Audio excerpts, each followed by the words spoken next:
Bonjour, je suis heureuse de vous retrouver pour voir avec vous la signification des arcanes majeurs, du tarot de Marseille, du tarot doré, des tarots qui existent en général. Aujourd'hui, je vais vous parler de la carte de l'ermite, qui est la carte numéro 9. Cette carte-là, comme on peut le voir ici, c'est un homme qui est seul dans la nuit, qui s'éclaire à la lueur de sa lanterne, qui s'appuie sur son bâton, qu'il pose à terre, et qui est au cœur des réalités de l'existence. Cet ermite, il avance dans le noir, il ne compte que sur lui-même, il ne voit que ce qui lui est donné de voir. Sa nuit, c'est la nuit de l'âme, c'est-à-dire qu'il arrive ignorant, mais quand il arrivera au bout du chemin, il sera le maître, il sera celui qui aura tout compris. Parce que sa lanterne, c'est son esprit, sa clairvoyance. Son bâton, c'est sa connaissance. C'est sa connaissance immédiate des êtres et des choses de ce monde, de ce qui l'entoure. Et contrairement au battleur, qui est un peu le fabulateur du tarot, qui lui forgeait le monde à son image, l'ermite, lui, il sonde la vérité de ce monde. Il détruit les illusions, il voit les choses comme elles sont, en se fiant à son esprit lucide et à son profond discernement. En prenant connaissance du monde à l'aide de son bâton, de sa lanterne, l'ermite prend conscience de lui-même, de qui il est. Ainsi, sa solitude n'est ni un isolement ni une réclusion, ni une retraite, mais une solitude forte, régénérante et lumineuse, parce qu'il en sort forcément grandi, l'ermite.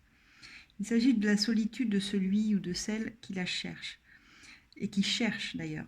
C'est quelqu'un qui réfléchit, qui avance pas à pas, prudemment, sur les chemins de la connaissance, qui s'interroge, qui se remet en question, qui évolue, et qui poursuit son chemin avec patience et ténacité. Ce n'est pas une carte de rapidité du tout. Quand vous avez cette carte dans votre jeu, l'ermite révèle forcément une prise de conscience, une recherche ou une découverte personnelle. D'accord ? C'est la solitude, c'est le besoin d'isolement ou de recueillement, mais elle est volontaire.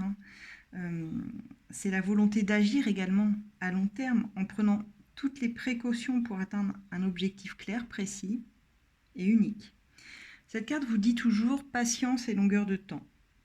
Ainsi s'exprime l'ermite. L'ermite, les mots-clés de l'ermite pour moi sont la solitude, la contemplation, l'éveil spirituel, l'introspection et puis je dirais surtout rechercher son âme.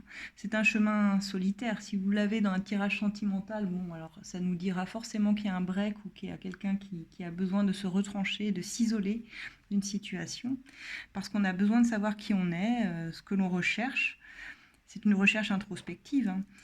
C'est peut-être la carte la plus facile à interpréter de toute façon dans un tirage. Il n'y en a pas deux qui ressemblent à l'ermite.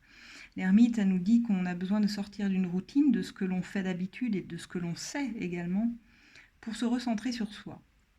Cette carte, elle apparaît souvent chez les gens qui sont en plein éveil spirituel, qui sont en train de s'éveiller, de réaliser quelque chose. C'est une carte où on prend le temps, c'est une carte de solitude, où on se retranche, même si on est d'une nature très sociable, par exemple, si elle apparaît dans votre tirage, c'est que forcément, à un moment donné, vous allez vous retrancher. Vous avez besoin de ne plus écouter les autres et de trouver votre propre vérité intérieure. On fait fi de l'extérieur avec cette carte-là. On agit dans l'idée de trouver votre vérité. Vous n'écoutez plus les autres disent leur vérité, mais vous avez besoin de trouver la vôtre. Donc c'est le moment où on s'isole volontairement, comme je disais. Il y a une idée de solitude, toujours avec cette carte. Là, on voit bien l'ermite, il est seul, il n'y a personne autour. Il est dans sa nuit et vous allez en apprendre davantage sur vous-même et vous détacher aussi de choses que vous aviez dans votre vie.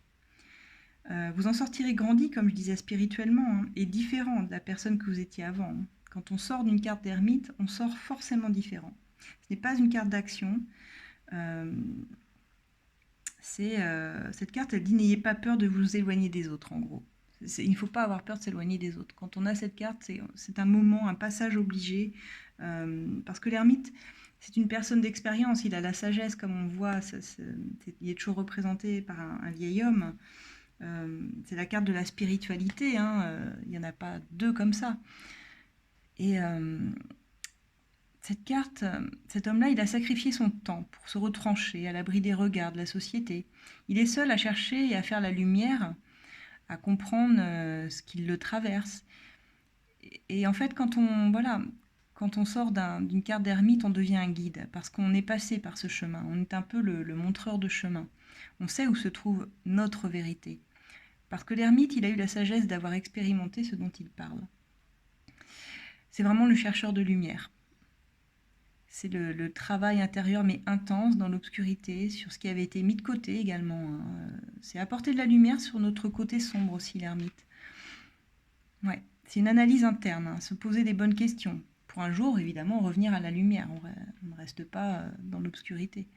Si vous l'avez en blocage, cette carte, dans un tirage en position de blocage, ou bien si elle apparaît complètement retournée, ça veut dire que vous ne prenez pas le temps de vous poser pour vous-même.